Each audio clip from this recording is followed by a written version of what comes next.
What's up, guys? My name is Justin Bond. I'm Greg Campbell. Today we are previewing the Arkansas versus Alabama game. The 21st ranked Hogs travel to Tuscaloosa this Saturday to face the second ranked Crimson Tide at 2:30 on CBS.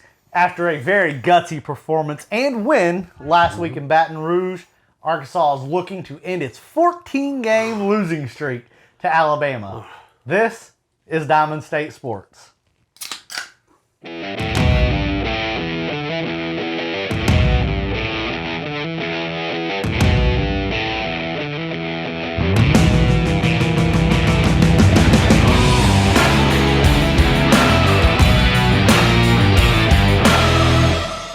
Welcome back to yet another pregame chat. Tough game this week as we are on the road to play the number 2 team in the nation. Yep. Hogs have never won against Nick Saban at Alabama. In fact, the last time the Razorbacks defeated the Crimson Tide was in 2006. Saban came on in 2007. Kryptonite, maybe, but some of those losses weren't pretty. No. There were a few close ones in there. Oh, Most for sure. of them, not close. No. Well, the all-time series in this is 21-8 in Alabama's favor. Yeah, and they're the 21-point favorites this week. Yeah. It's, Being in Tuscaloosa is not going to help by any means. It's going to be hard to improve that all-time record For this sure. weekend. Yeah. There are a lot of things that will need to happen in order for Arkansas to secure a win this weekend in Tuscaloosa. But beating Alabama is not impossible this year. No, it's not. Texas A&M already did it. They did. LSU held it pretty close. Yep. Florida Gators. Yeah, also. I know that ended at a 2-point difference. Yeah. So it's very, very possible. It is. And like I said, there are a lot of things that got to happen. And one of those are penalties. Arkansas has improved some as the season has progressed. But we are still very bad in the penalty department. And we need to make some vast improvements this week. For sure. If we want a chance. Well, yeah, we're ranked 116th out of 130 in the FBS teams when it comes to penalties. Yeah, that's not good. No. We average 70 penalty yards per game with an average of just over 8.5 flags. Yeah, that's not going to get it done. No. And the problem is, it's nothing specific. No. You can't just... It's not like Arkansas can say, all right, we keep getting offsides. We need to stop doing this. It's everything. Yeah. Pass interference, offsides, false start, unsportsmanlike conduct. It's just... there is nothing specific. We just have to clean it up and play a cleaner game from start to finish. Yeah. We don't need to be giving Alabama free yards. No, we can't. They are good enough themselves. We do not need to help them win. No. Their fans are already going to help push that direction. Oh, yeah. 2:30. Say Bear Bryant Stadium or Bryant Denny Stadium is loud by itself. Yeah, and your game's at 2:30, so they can already have their breakfast beers in them and be amped up. Yep, but the big thing on actual gameplay outside of penalties is protecting KJ.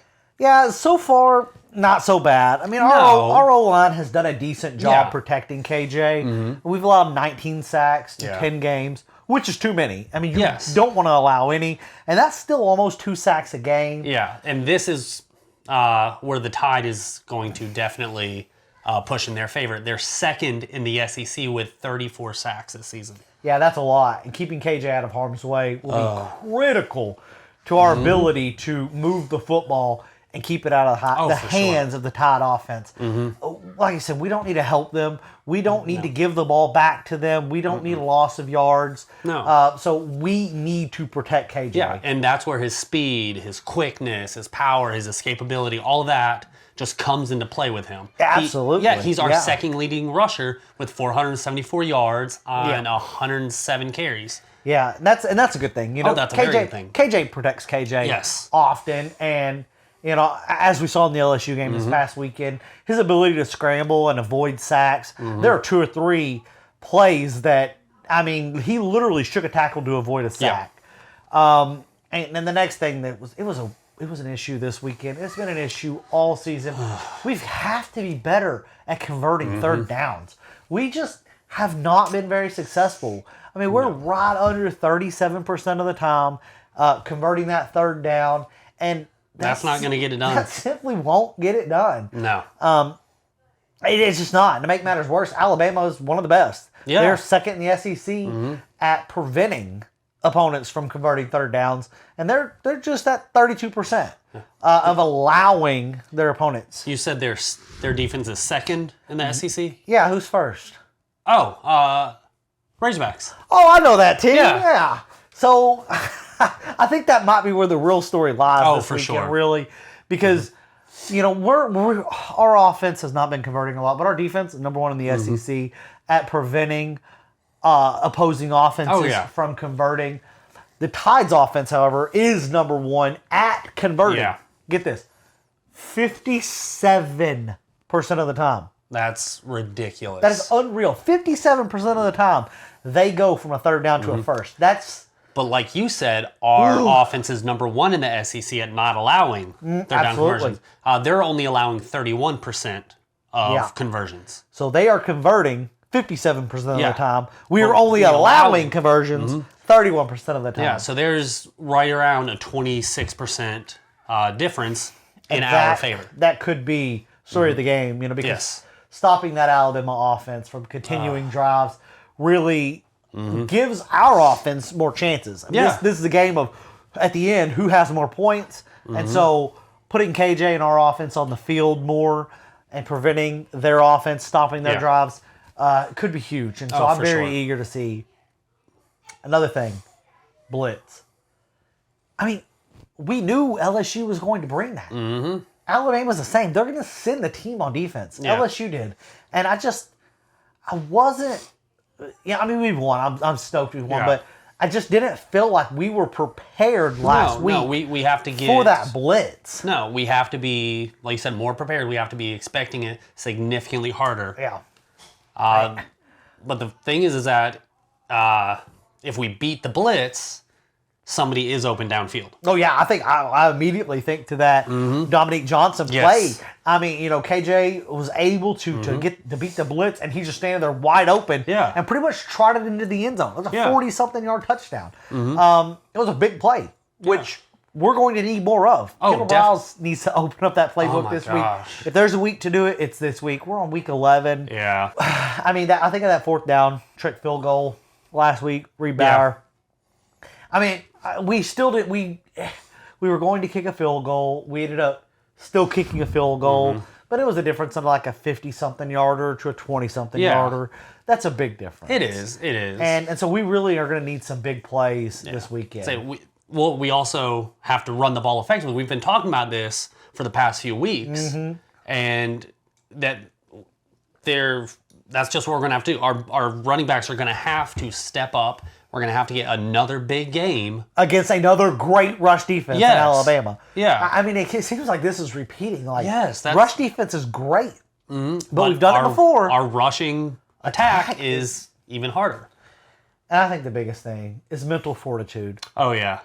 I think that's a huge key. The Razorbacks want another chance to prove that they can compete with the SEC's best. Yeah, in outside of, obviously, physicality, mental status is a huge key in the Alabama game. I mean, we're a gritty team, and every player in that locker room knows the lack of success that Arkansas has had against Alabama. Yeah, but we're not scared of that SEC West Goliath. You want to be the best? You got to beat the best. That's it. I mean, we have a dynamic rushing attack. We have two of the most physical linebackers in the SEC in Poole and Henry. Oh, yeah. And we have a locker room full of grit and full of heart. Oh, for sure. You have players in there that they want to play for the name on the front just as much or more than the name in the back. Yep. They're willing to go to battle for Sam Pittman.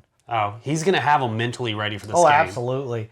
I think that our team's mental state and the belief that they can and will win this game. Oh, definitely. Will make a difference. Oh, for sure. It's one of those, yes, we really had to prepare for one of our big, actual rivals in LSU. Yeah. So it seems like the past few years, Alabama's everyone's rival. Absolutely. So. Well, guys, if you're new to this podcast, we are an Arkansas sports podcast, and we drink Arkansas beer. Today, we're drinking the Native Lager out of Point Remove, my bad, brewery out of Morrilton, Arkansas. It's a great beer. Has a hint of muscadine to it. Yeah, it's sweeter. Yeah. It's definitely, obviously with the muscadine, it's more fruity, which I'm not generally a big fan of fruity beers. Yeah, I could drink this. I could drink this. It's a lot smoother than I thought it'd be. I like it. Prediction time. Oh. We have talent. Oh, yes. It is not near the depth or talent that Alabama has.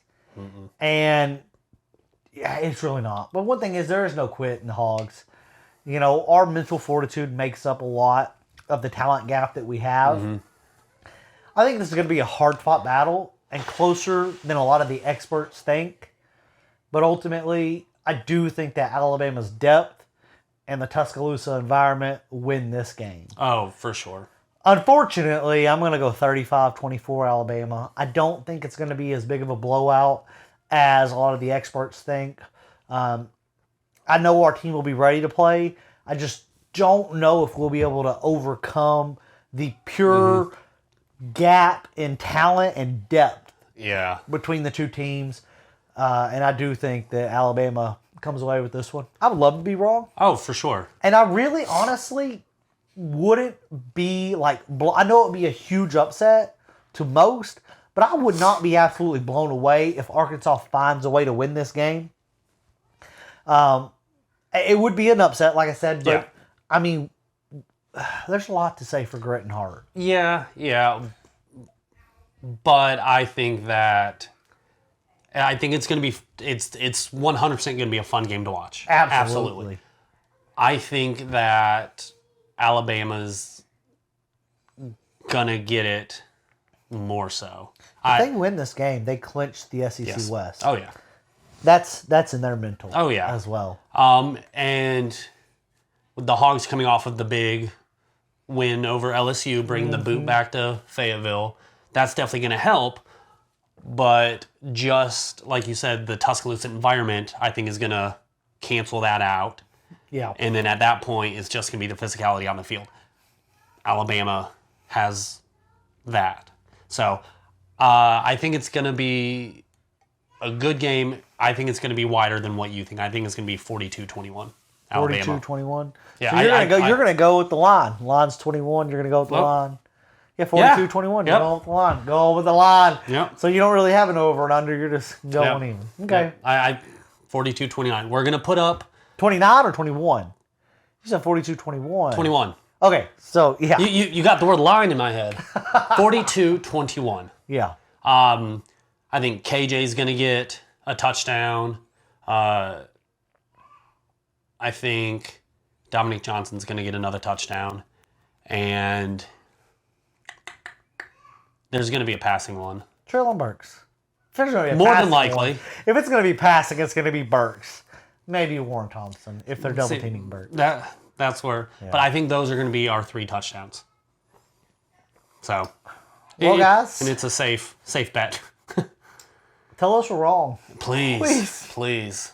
Put in the comments down below. Let us know what you think the outcome's going to be. Let us know what we have wrong.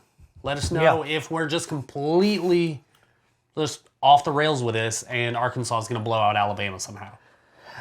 Just give us your prediction, your little analysis down below. And be sure to subscribe. Follow us on Facebook, Twitter. And until next time. See you.